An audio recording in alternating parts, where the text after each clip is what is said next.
Didn't really get the answer I wanted. I wanted y'all to compare this OKC defense versus the other great defenses of recent time. What exactly makes them better, and match up for them personnel, probably personnel versus personnel. Their versatility makes them better or different, at least, right? For me, at least, like their ability to guard multiple positions makes them so switchable, and that ability to like use agility, size, strength, and quickness to blitz the basketball, recover, protect the rim. They're able to be. It really does feel like you know, sometimes in practice, your coach will make you scrimmage 6-on-5 to get you used to something, right? I think teams should probably scrimmage 6-on-5 to get used to this type of pressure, because it feels like you got an opening and you start making your move. Oops, it's gone. You think there's a passing lane and oops, there's Casey Wallace. So that's, I think, what makes them very special is almost every other great defense did have something you could poke at. There was a slow-footed big. There was a big that you could exploit.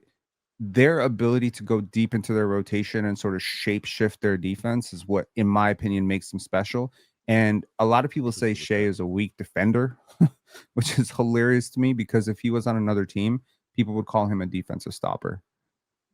If his load and usage was different, like people were calling him if he didn't have to carry such a load offensively and they just said, okay, Shai, you can't shoot today, you just stand in the corner and defend, like he'd be a pretty good defender. If he was in Atlanta, he's definitely not a bad defender.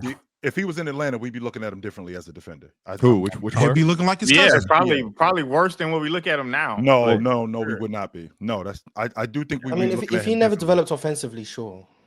Because they used him on the Clippers. I'm not saying that he's an all-league defender, Mars. That's not what I'm saying. What I'm saying though is he wouldn't be the fact that he plays on this Oklahoma City team. He looks like they protect him more than he's actually. Is he a better defender than Nikhil in a vacuum, Mars? Yes.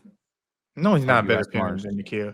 But chill. I would say if anybody's saying they're protecting Shai, if anybody's saying they're protecting, I hear that all the time. I do. Yeah, but I think that's just nonsense. Like he's obviously the worst defender out of the group. Like why does that didn't mean you're protecting him? Like he's just he's not a bad defender. He's not a great defender, but he's not a bad defender. It's just like, bruh, I literally, if you understand how offensive schemes are, like they looking for the weakest defender.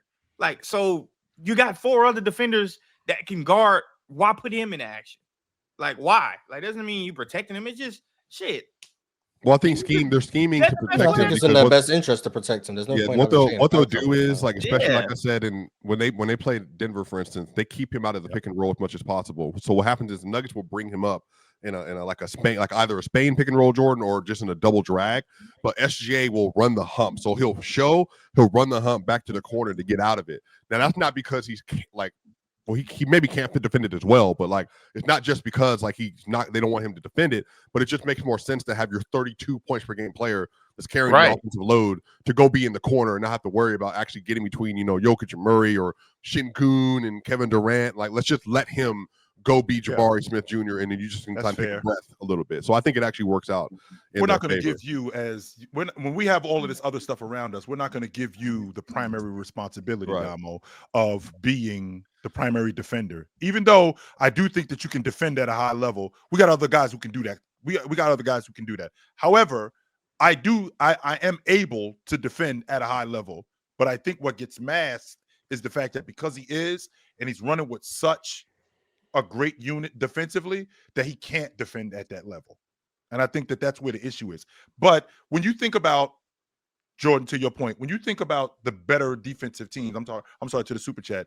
So like, where do they match up with like Minnesota when they were the #1 defense in the league when they lost in the West Finals? Like, where do they match up with that Milwaukee team when they won the NBA championship? Because Giannis was, I think that was peak defensive Giannis, like between 18 and 21. I think that was peak Giannis as a defender at that point. Like, who better rim protection, Brook Lopez and Giannis at that point, or Chet and Ihart? The Bucks. I think it was the Bucks. Yes, sir.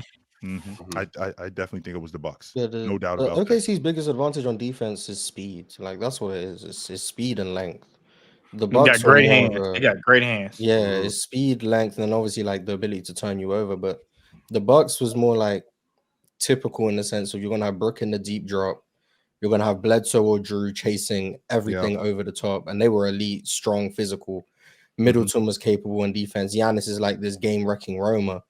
But like in terms of like the versatility of it, like the fact that you had Brook Lopez lack of mobility out there, that's something that the Thunder don't have to reconcile. Not to mention like the bench depth, and you have all these guys you can go to, they can switch everything. The amount of scheme versatility, like that's something the Bucks didn't have. But they're pure rim protection. Yeah. They remind me of like the mid 2010s Pacers with like Roy Hibbert in them, but like you add Giannis to that, and like it's amazing. So like they were a great defense, but like matchup for matchup, depending on who you see, like OKC I think have more of an answer for everything.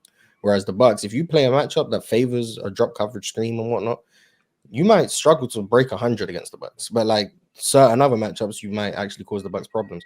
The only thing I've seen that gives OKC problem is like constant motion, like away from the ball, like a Warriors type system. Like you can't play one-on-one. To some degree.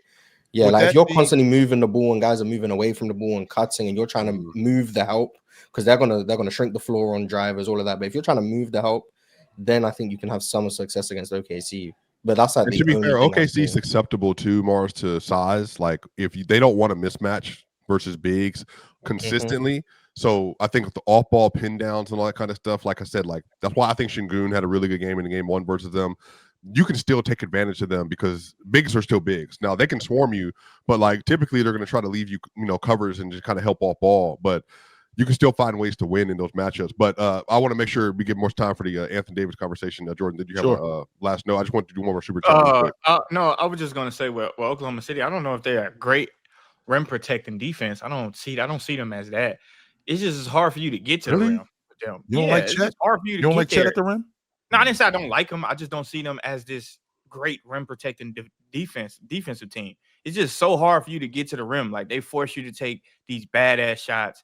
Like they force you to do so much. I don't know if they force you to do it, but teams just used to playing like that. And then when you play against them, it's just so bad. Like to me, it's not that like it's not even a comparison between the Bucks rim defense. You know they have the best rim defensive field goal percentage in the league, right? By more than 3%. Sure, maybe from a stat. I'm just saying from watching them though. But how do we know if teams never get to the rim? See, that's teams do get to the rim. They have the third best rim frequency as well, which means they're stopping you from getting there as well. But like if they stop you from getting there all the time, and when you get there, you finish at the most inefficient rate. Right. So when you look at this stat, when you say they have the best rim, it's obviously you don't get there as much as everybody else is. That's what I'm saying. Like, that's what I'm saying. Basically, it's not about what they do at the rim. To me, it's more about what they do before you get there. Like, that's the thing. I feel like if people can figure out how to get to the Thunder defense at the rim consistently, I think their stats will look a little bit differently. That's what I think. A lot differently. It's the panel. Religion get built on cam.